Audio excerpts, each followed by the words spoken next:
Level up your LA Kings experience with the new Vivid Seats Elite Seats. All the on-ice Kings action with even more exclusive access. Enjoy great seats to the game along with premier dining inside the Lexus Club with all-you-can-eat food and non-alcoholic beverages. Plus, get a free Team LA Kings item and parking with your purchase. Score your Vivid Seats Elite Seats tickets today and earn rewards on each purchase from the only ticket company that rewards you for buying. Experience it live with Vivid Seats, the official partner of the LA Kings.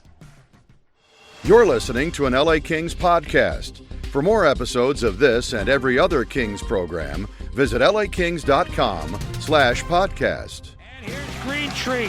Greentree trying to get around Muse, scores! Liam Greentree! You're listening to All the Kings Men, the official podcast of the LA Kings. Liam Greentree to the middle, scores! That is what he does, Liam Greentree. Now, here's your host, Jesse Cohen. Welcome back, Kings fans. I am Jesse Cohen. This is All the Kings Men. We're continuing our series of acquisition evaluations, and I've been very excited about the next 4 episodes. We're going to start talking about the 4 players the Kings selected at the 2024 NHL Entry Draft. And we stumbled onto this format last season. I was really happy with it, so we're bringing it back, and I like the format so much because prospects are a very funny basket of players. Everybody wants to believe that every prospect their team acquires, whether by draft or by trade, is going to develop into a future Hall of Famer, but the reality is most of them won't. So how do you evaluate an 18-year-old player fairly? Well, we've brought in at least 3 people for each prospect, someone involved in the team that prospect played for last season. They'll be most inclined to be positive and supportive about the player. Then we've got Mark Yannetti from the LA Kings, Director of Amateur Scouting, because he'll be honest about the prospect's perceived strengths and areas that need improvement, why the team targeted them in the first place.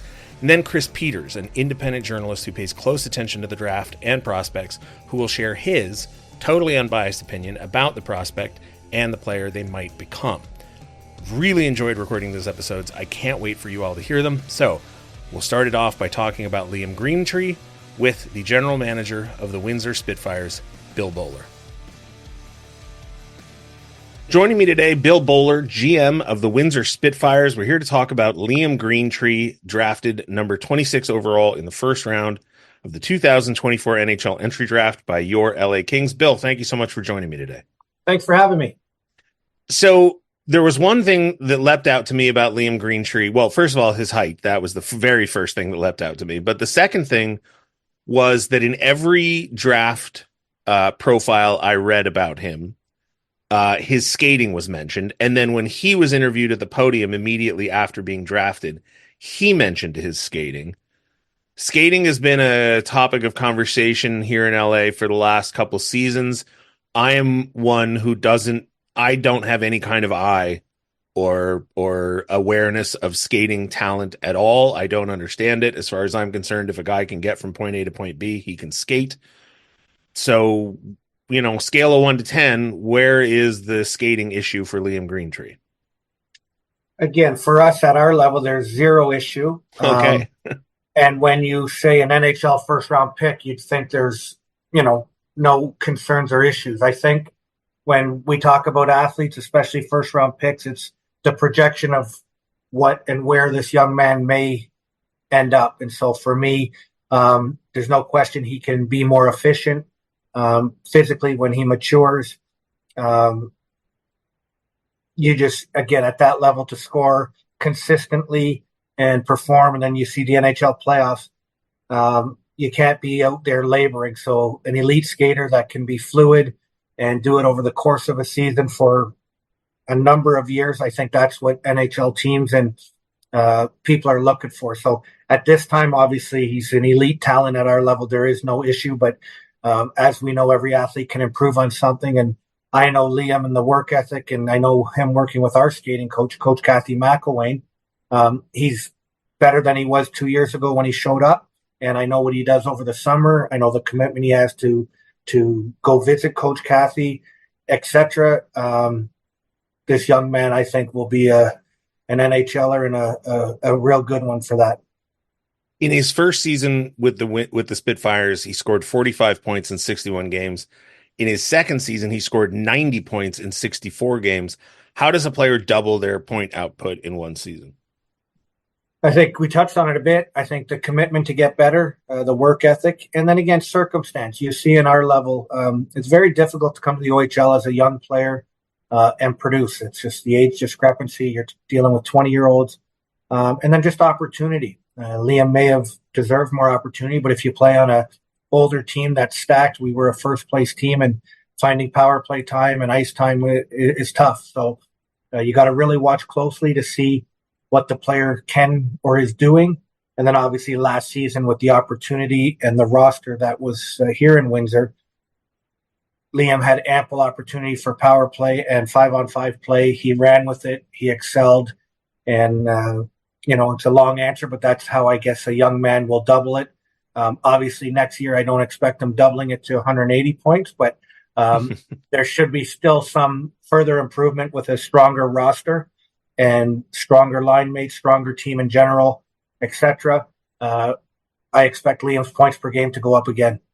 So it was noted, apologies to whoever pointed it out, I don't remember who it was, but it was noticed that in his first round of interviews after being drafted, he didn't say, I'm going to go to the development camp, I'm going to go to training camp, I'm going to do my best, I'm going to try and make a showing, I'm going to, try and break into the league right off the hop. He talked about Windsor. He talked about going back, improving Windsor, the improvements that Windsor would make, the kind of season that they would have next season. And that was viewed as, a sign of commitment and character and, not putting himself and, sort of fantasies, if you want to call it, ahead of the responsibilities that he, presently has. Is that the kind of kid that you see on a day-to-day basis? Absolutely. Again, that's why he's named our captain at such a young age. But as much as I don't want to say this, the ultimate goal for Liam is to make the National Hockey League. He is saying all the right things, but I don't think he'd be too upset if he was wearing a Kings jersey next year as opposed to a Spitfire. But no, realistically, as we know, the National Hockey League is a different animal, and it's an amazing league. And as good as Liam is, there's a ton of work to get to that league and be an everyday contributor. So that's just Liam being a professional, being a humble young man. And, we're thankful that he understands that wherever he's playing, whether it be for Team Canada here, he's fully vested, he's engaged. That's where his focus is. So when he goes to LA camp, I'm sure he'll perform to his ability and give everything he has. And if they, the Los Angeles Kings, and believe back in Windsor for a couple of years makes sense, we know we're going to get a competitive young man that's going to help the Windsor Spitfires. The longer I work in this industry, the more I learn how not just complicated it is and multi-layered, but how much the relationships between the different elements shift and change. One league comes out with a new collective bargaining agreement that can change everything. How does a Liam Greentree wind up with the Windsor Spitfires in the first place? Well, we have a priority selection draft similar to other leagues and obviously the National Hockey League. So we selected Liam in the second round of our OHL draft. He was playing in Markham in the GTHL, and again, a good young Oshawa kid that we've seen a ton of potential. And looking back, if you ask the other OHL teams and even the Windsor Spitfires, he probably should have been selected earlier. So drafting young players at a young age it's a difficult task that sometimes you get lucky, fortunate. And again, what we talked about earlier is timing is everything. And sometimes opportunity to showcase your skills, it can be a benefit to the player. And other times, if you're on a team that isn't that good, you get a ton of ice time or vice versa. So in this case, Liam, he got opportunity, but like anything, he sees the opportunity. And our coach at the time, Mark Savard, seen it in Liam Greentree and gave him that opportunity, and he ran with it, represented our country. And then obviously this year he just took a huge leap step. And so that's how we got him. And we're very fortunate that we were able to get him when we did in the second round. If I'm not mistaken, you played in the NHL, correct? Yeah, just a couple games. So I do have a more than anybody listening to this podcast. So let's travel in the future 5 years. And you and I are talking again. And I tell you, Liam Greentree, member of the LA Kings, wearing a Kings jersey night in and night out. What kind of player is he in that scenario? Again, it's hard to put / pressure on a young man or but this guy can score goals, and I expect him to score goals at the National Hockey League level. He's a big body that, for me, can play anywhere in your lineup. He's that kind of young man that if he's asked to roll, he has the hockey sense and the skill set to contribute in a lot of ways. But at the end of the day, I see this guy as a top 6 forward at the NHL level, generating scoring chances, power play, etc. And again, a presence, a body that can finish checks, etc. So just an all-around, I know it's a pretty vague, but you just call him a pro. This guy's a professional all day long. We've talked about his character. You mentioned that he's the captain. How does he handle adversity? Again, we unfortunately, the hockey club had a lot of adversity this year, but when you're a talented young man, a lot has gone good for Liam. So I don't think, and I'll let him speak, so I hope I'm not speaking out of turn, but I don't know if he had a lot of personal adversity. He's been given a lot of opportunity, but he deserved it. But as the captain of this team, we had our struggles. We were a weaker team, and some moves were made to get even weaker. And that can be tiresome, or that can be hard on a young group of players. And Liam consistently showed up and performed extremely well to get selected in the first round. So, I guess that's how we'd wrap that up. I don't spend a lot of time interviewing prospects, but once a year, the draft rolls around, we get a chance to talk to a lot of them. I have a 19-year-old sister, and when I talk to her, I'm telling her, what kind of knife she should use to cut an apple, right? Like, I'm hovering over her and trying to make sure she does everything the right way. And then I talk to these kids that get drafted, and I'm talking to them like they're, a 50-year-old retired vet, and I'm asking them for, self-awareness and reflection on their career, and they're 18 years old, right? They're not necessarily having started their careers. How is Liam with fans, with the media, with, off-ice people? Like, how is he when he's not being the captain of the Windsor Spitfires? Again, a real humble young man. Again, I use the word, he's a young guy from Oshawa, Ontario, just a down-to-earth. No, he's not pretentious in any way. He's just a good guy, and like I said, he can fit in. He'd walk in through this arena or locker room, and you don't know he's an NHL first rounder if he's out playing with midget junior B hockey players, or he's walking to an NHL skate with, he's just Liam. And that's what separates him. He's just a honest, honorable, humble young guy with a lot of good hockey ability and the drive and work ethic to match. When I got a chance to speak to him at the draft on day 2, he mentioned Spellacy, who had been drafted. I think he was waiting for Davis, if I'm not mistaken, who I don't think did get drafted. But what does it mean to you personally to have, 2 of your players drafted in the NHL Entry Draft? Yeah, obviously it's a credit to the organization, and you want players selected. That's their goal. That's their dream. And things happen at different times. Timing is everything. And even though you're not selected, I think we have a number of players that will surface to the National Hockey League. You brought up a Cole Davis. Again, if I was working in the National Hockey League, or I would have put my money that he would have been selected. Obviously, NHL teams didn't see it that way, but there's always next year. So when a kid gets drafted, you're happy first and foremost for the kid. That's his goal. As much as he'd like the Windsor Spitfires to do well and win hockey games, most of our players, I'd say the majority, want to be NHL players, and this is the first step for them. So real good moment there. And then again, for the team and our scouts at our level to recognize players, help with the development process.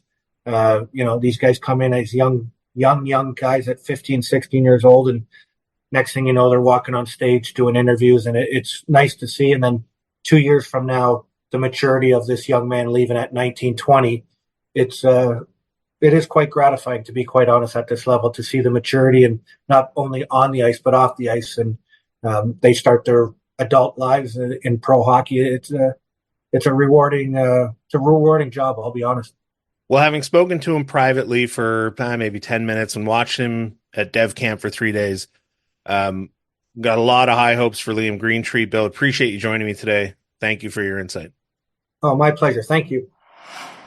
Joining us today, Director of Amateur Scouting, Mark Yannetti. How are you doing today, Mark? Doing good. How about you guys? Excellent. And featuring Zach Dooley. How are you doing today, Zach? Jesse, I'm doing well. Good to hear. So, Mark, we're here today to talk about Liam Greentree. We're going to repeat the process we did last year, where we're going to ask you a bunch of questions about each of the players selected in the 2024 NHL Entry Draft. I want to start out with Liam Greentree, and before we dive into some details, why don't you just tell us about the decision to move from 21st to 26th in that draft, and how confident you were that Liam Greentree would be available? The process started about a month before, just in terms of exploring movement scenarios.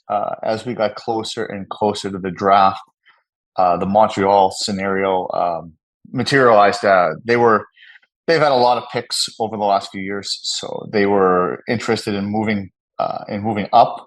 And we haven't had a lot of picks, and we've traded a lot of the picks too. So we were interested in possibly acquiring in more picks. So it was a pretty good deal, in terms of partners looking for similar things. We were when we started out the exercise, our list wasn't finalized yet, so it wasn't in our layers as tight.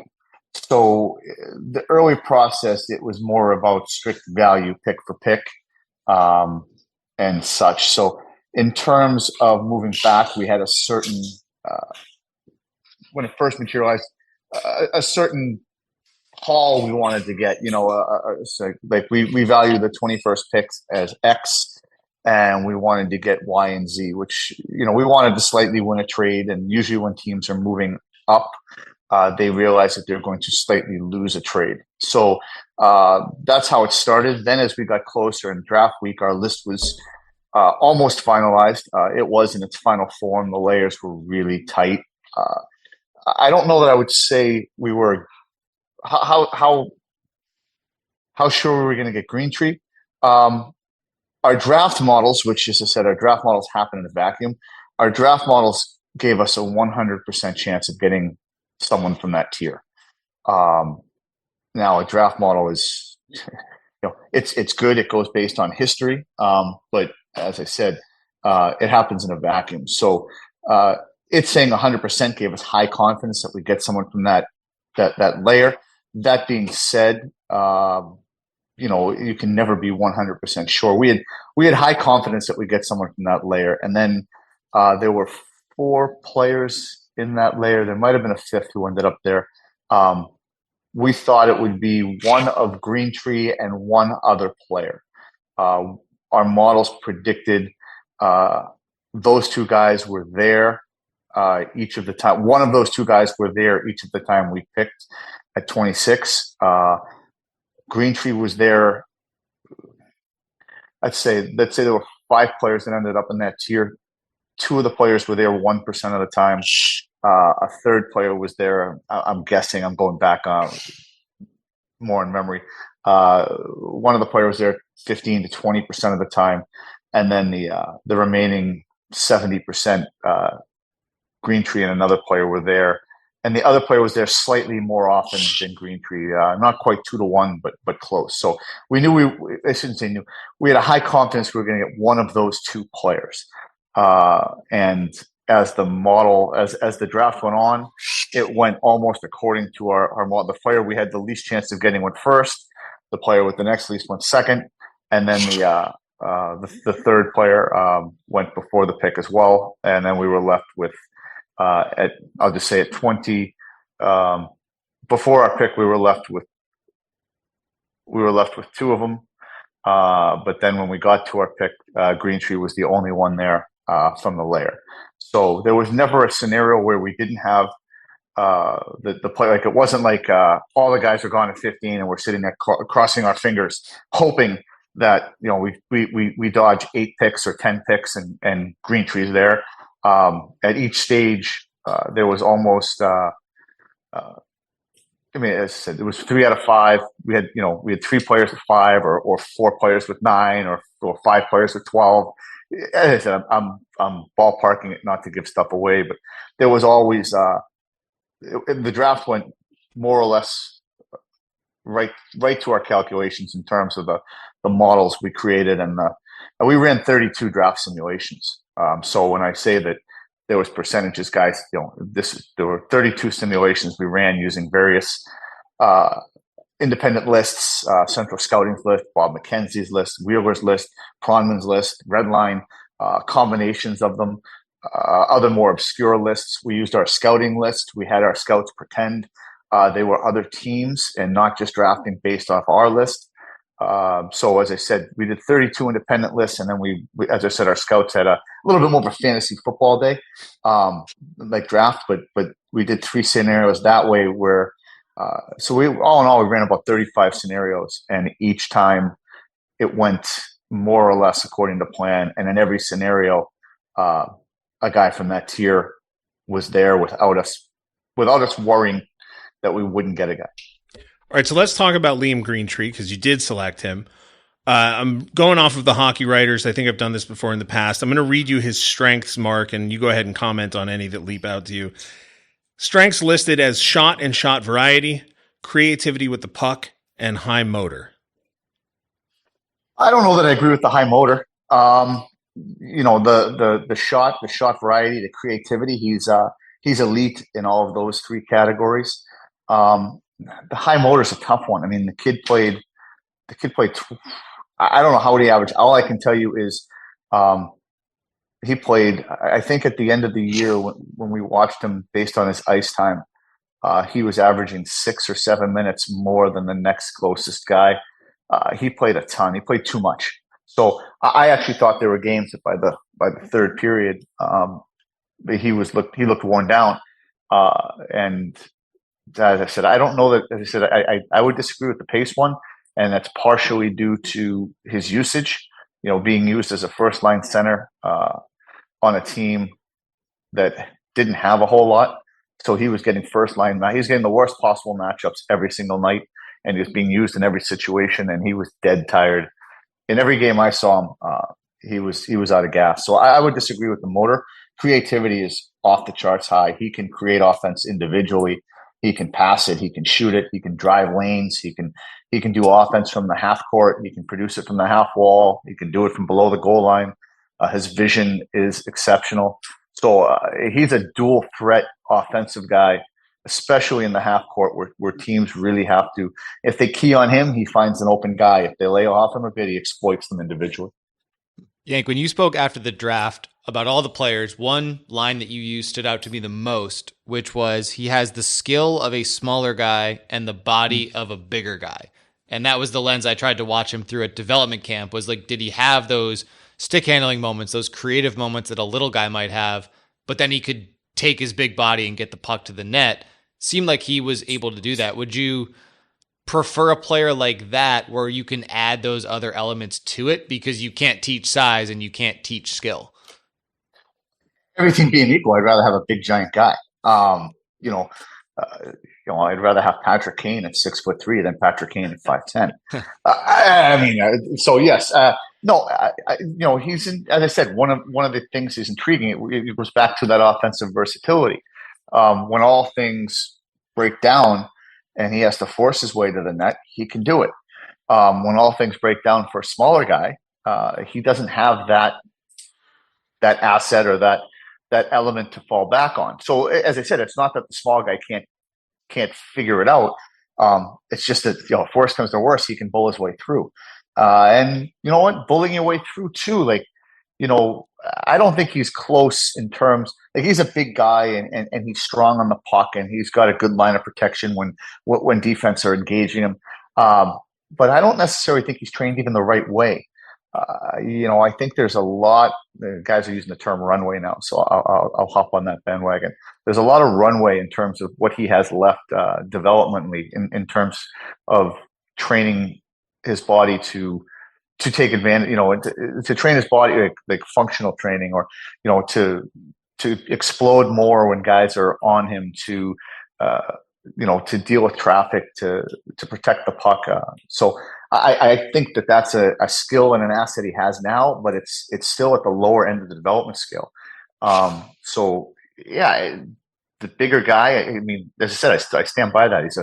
He's got small skill, little guy skill, in a bigger guy's body.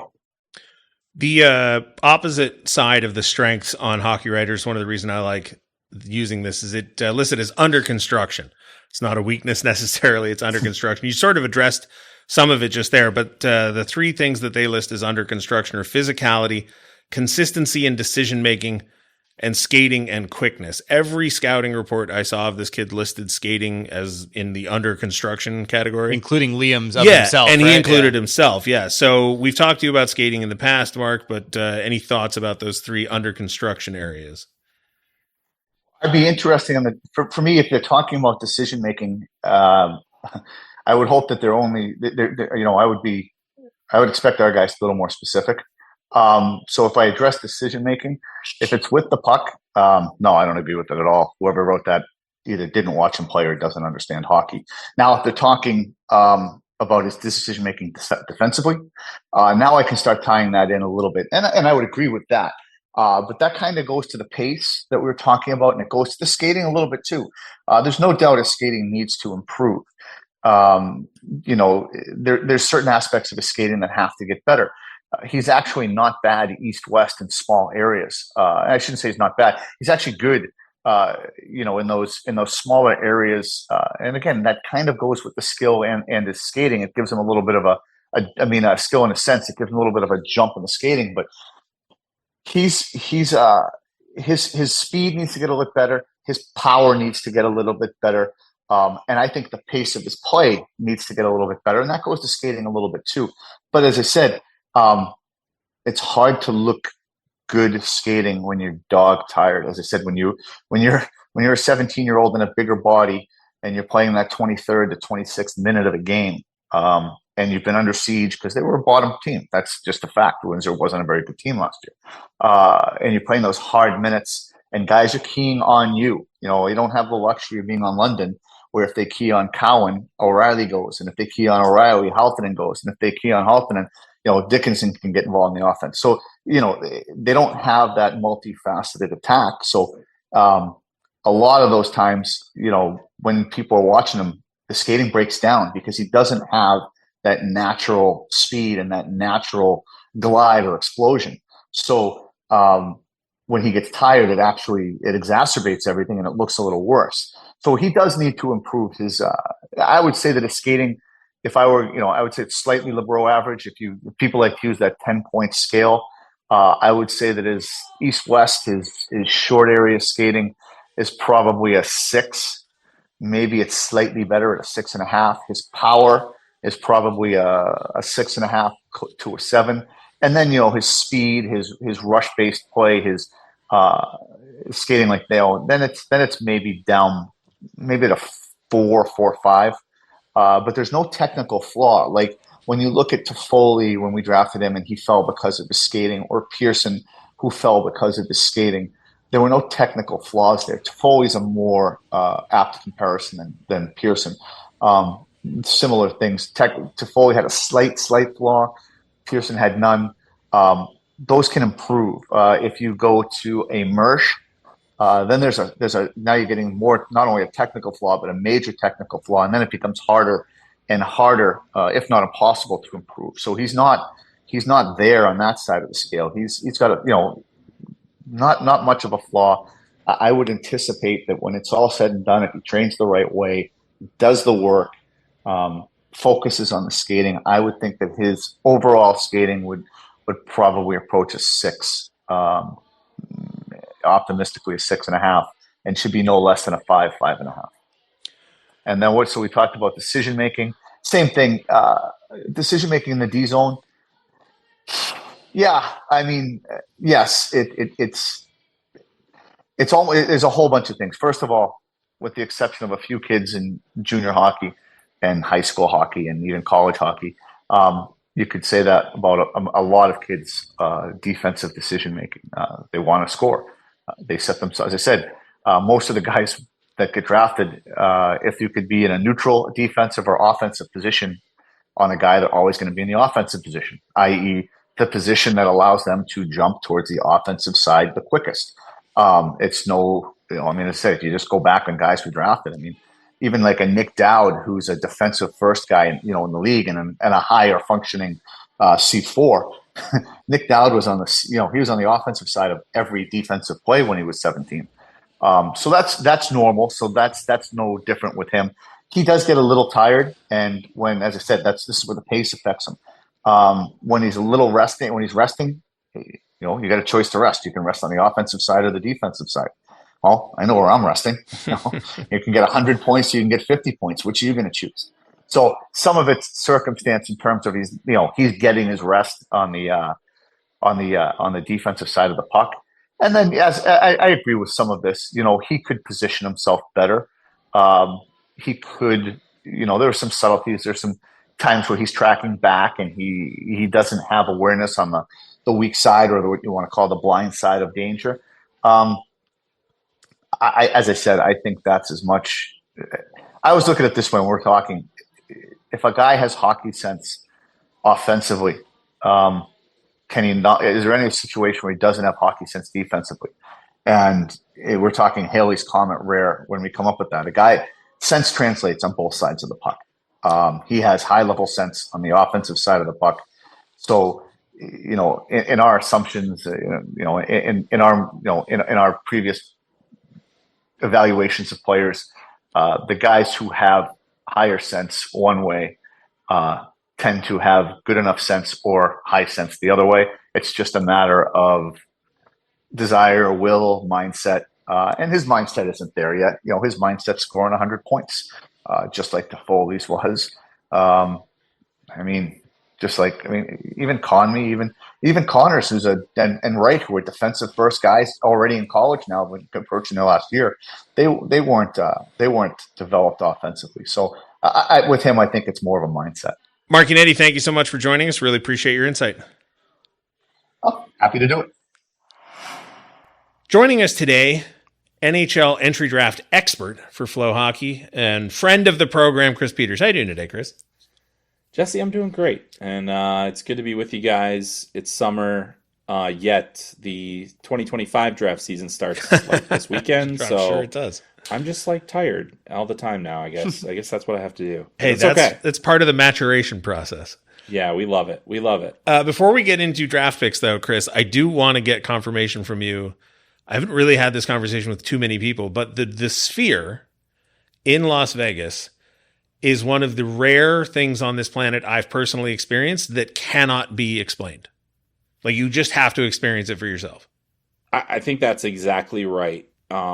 It was like an assault on the senses. Yes, but in a good way. Immediately. Yeah, in a good way. Yeah. Immediately. And I feel a little bad because I basically only got to experience the first 5 picks of the first round before I had to book it upstairs to be in the media center because I was having trouble. I do live draft analysis. And so, but to experience it before that, the intro, even them counting down to the draft going live on television, and then, the pictures of all the prospects and, the things that were shot for the Sphere, which was the stand-ups of the players, the imagery that they were able to do, looked amazing. And then, obviously they had to scale up a lot of, highlight footage. Yep. But at the same time, you're looking, you're like, how cool is this? It's a once-in-a-lifetime deal. I've talked to a number of people that have seen concerts at the Sphere, and I imagine that would be even more of an assault on the senses because you got the audio-visual element to it. But I wasn't sure how it was going to look. It far exceeded my expectations of what it was going to be. And it so much so that I'm like, hey, let's maybe keep doing cool stuff at the draft. Couldn't agree more. Yeah, I had the same experience, which is I find the NHL draft, I find all drafts to be boring. The first maybe 15 minutes are great, and then it just turns into reading names off a list. But if you're going to do it at the Sphere every year, I'm on board. Big fan. Yeah, it was cool. And even I mean, the thing about that building is it's not just about the experience within the Sphere, the video. You walk around and there is no expense spared on any element of that building. There's no place in that building where it looks like anything but top of the line. And so that's a really cool experience too, to just kind of be in this building that's this was made for the peak of entertainment essentially. And so that was really cool. And I doubt it was laid out to receive the kinds of different crowds that there were. Like on that night, you said there was the media work area with the podium set up with the players. Like it's a concert hall. It's not an event. It wasn't set up for that. They made it work. But they made it work beautifully, I thought. Yeah, the only thing that it was hilarious though, because they actually had events going that night, so we had to leave as soon as the draft was over. It's like, you guys got to go. There was a concert at like 4:00, I think. Now. Yeah. I was like, I went to the nearest hotel lobby to finish my work that day, but that was all right. I don't mind that. That is a minor complaint. That's first world problems there. They were not particularly nice in telling us to leave either. I mean, in their defense, I don't blame them. Like they work for the Sphere. They don't work for the NHL, and they've got a show that night, and we're lingering around so that we can talk to 7th round picks and stuff. Yeah. Let's dive into the first round picks though, or first round pick in the case of the LA Kings.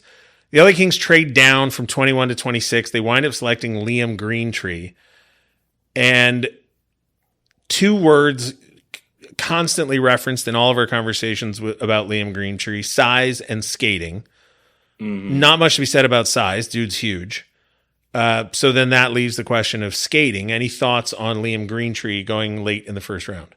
Yeah, well, I think I like the pick, especially from the value proposition of trading down and still getting a 90-point player out of the OHL with the size that Greentree has.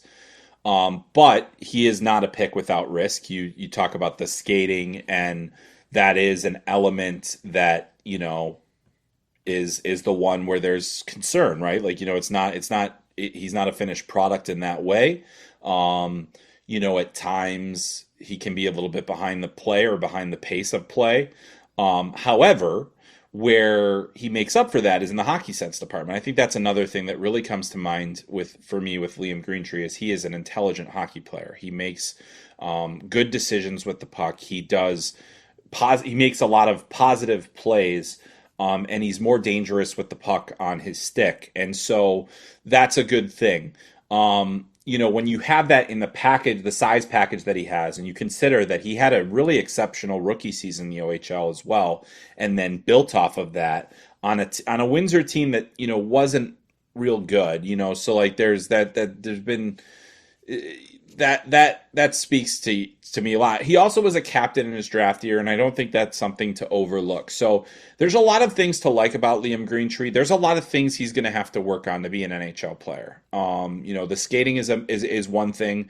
Consistency of competitiveness, I think, is another thing where when he's on it, he can be very aggressive. He can engage physically, but at his size, I think he needs to be heavier. He needs to play more physically. He also needs to, continue to add more power elements to his game, because I think in a lot of ways he can be sometimes a little too outside, but he has the size to be able to get inside easily. It's going to be harder to do that when you're a pro. He does it very well against junior players.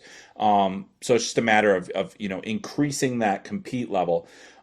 He didn't have an amazing last impression either. Like that's another thing why I think he was available at 26. His under-18 World Championship wasn't very good. But that, again, if that impacts, you look at the entire body of work, there's a lot to work with. And I think if you're the development staff in Los Angeles, you're licking your chops, because this is a player that has a lot of room to grow, and you get your hands on him and you get a chance to develop him. When Mark Yannetti talked about Greentree, he said he has the size of a big player, but the skill in tight spaces of a small player. And the skating aside, I feel like that was maybe the one S word that Jesse sold him a little short on, which he didn't say skill. And I think he does have some skill in the sense, Chris, that you mentioned. When you look at him last year in Windsor, not a ton of high offensive numbers other than his. Like, he was a 90-point guy. There was only one other guy above 40.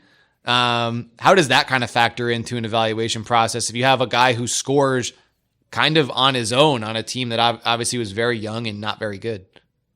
Yeah, I mean, I think it's the two things, the skill, the skill in the hockey sense in combination.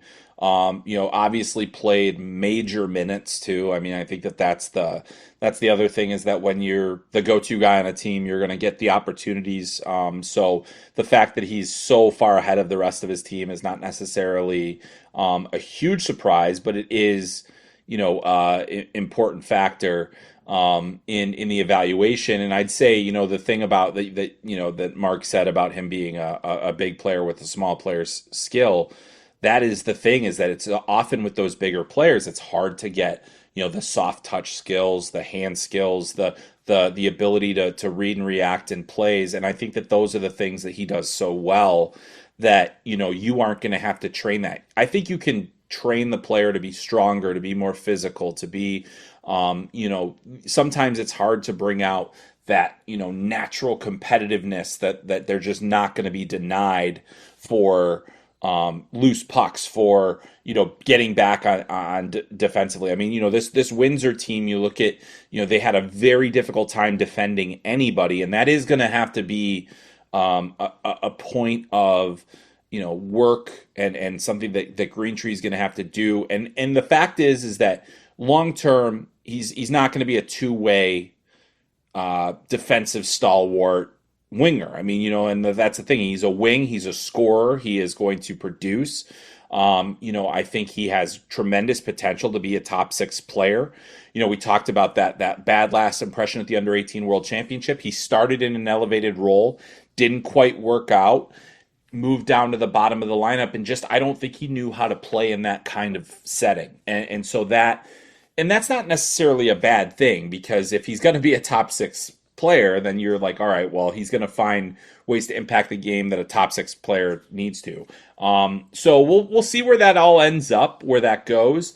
But the skill, the fact that he does have that foundation of skill and hockey sense, that's where I think he's got a lot of special qualities. Another thing that Mark Yannetti addressed, and you kind of touched on it just there in your answer, and you also sort of touched on it previously. I think the phrase you used was consistency of competitiveness. Yes. Mark mentioned that because he was the offensive workload on the team, and he's the captain, and he's huge, and he's out there every setting, every shift, that by the end of the game, frequently he would. I think Mark wanted to sort of back off the word tired, yeah. But I think he kind of, but not tired in a like he's not well conditioned, but tired in the team is asking a tremendous amount of him. Yeah, and I think that's a very fair assessment, in that he was the team, and that can weigh heavily on a player. The fact that he was a captain at as a an 06, as a 17-year-old in junior hockey, and then also you are a go-to offensive player, you're going to play in all these situations and all those things, and so tiredness, that is bound to happen. I think in the situations where I grew concerned more about it and did move him down my list as well, before the draft, he still was graded out as a first-round prospect. But where I grow a little concerned is that when, as I mentioned, I don't think he necessarily knew how to play in a bottom 6 role where Canada eventually put him. But it's like, you have to find a way to make every shift count when you aren't playing the big minutes. And so, in early and players that are just starting out in the NHL, that's where you're going to be. You're not going to play the big minutes. You're not going to have the opportunities that, you'll hopefully grow into. And if you can't do it at that level, it becomes harder, to make the impression that you will be able to do it when you're given more ice time. So that was, and I think that it's unfortunate because, I give him a lot of credit because it was a long season. It was a grueling season. And now you go play the Under-18 Worlds overseas, and, you probably are expecting one thing and then another thing kind of happens.